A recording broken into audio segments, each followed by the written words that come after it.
Assalamualaikum warahmatullahi wabarakatuh. Di dalam salat itu ada yang namanya rukun, ada yang namanya syarat, ada yang namanya fardu. Salah satu di antara rukun salat yaitu adalah sujud.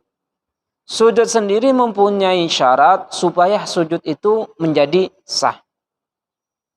Di dalam salat ada 7 anggota yang harus menempel kepada tanah, kepada lantai, kepada sejadah dan lain sebagainya. Yang pertama adalah al-jabhah, yaitu dahi. Baik laki-laki ataupun perempuan, ketika kita sholat, jabhah ini harus menempel. Tidak boleh ada penghalang, tidak boleh ada satir. Misal, kalau seandainya sujud, kemudian sujudnya kalau seandainya perempuan, kalau pakai mukena potongan, mukena yang terbagi menjadi 2, seperti ini, mungkin seperti ini. Kalau kita sujud seperti ini, sujudnya di atas mukena ini tidak sah sujudnya. Kenapa? Karena kita tidak menempelkan dahi kepada lantai, kepada sejadah dan lain sebagainya. Itu tidak diperbolehkan kalau penghalang ini ikut gerak dengan gerakan kita. Kalau seandainya penghalang ini tidak gerak dengan gerakan kita, tidak jadi masalah. Contoh, ada mukena yang tidak dipakai, kita buat sejadah, maka hukumnya sah, maka hukumnya boleh. Dengan syarat yang menutup ini, yang menjadi penghalang dahi ini tidak bergerak dengan gerakan kita, maka hukumnya sah, silahkan. Atau misal seandainya jika ada seorang laki-laki sholat, mohon maaf, rambutnya tuh sampai ke depan gondrong, sampai jidat ini, dahi ini tertutup semua, kemudian kita sholat, maka sujudnya tidaklah menjadi sah. Kenapa?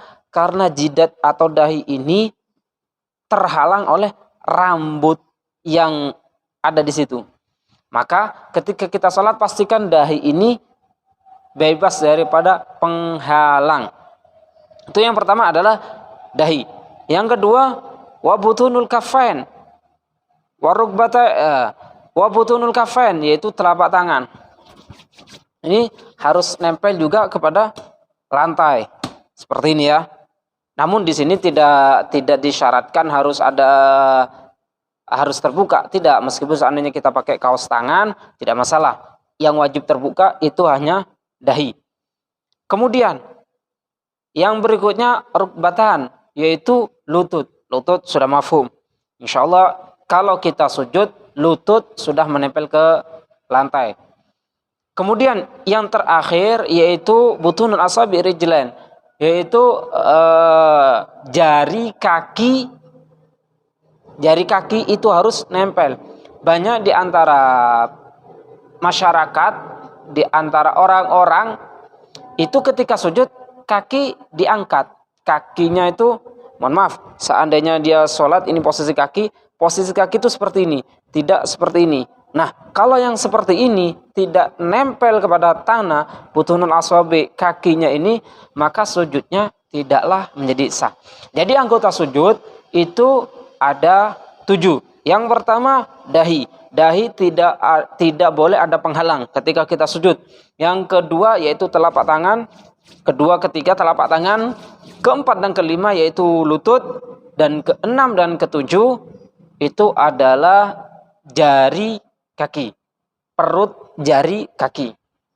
Itulah anggota sujud yang harus menempel. Semoga salat kita menjadi sah.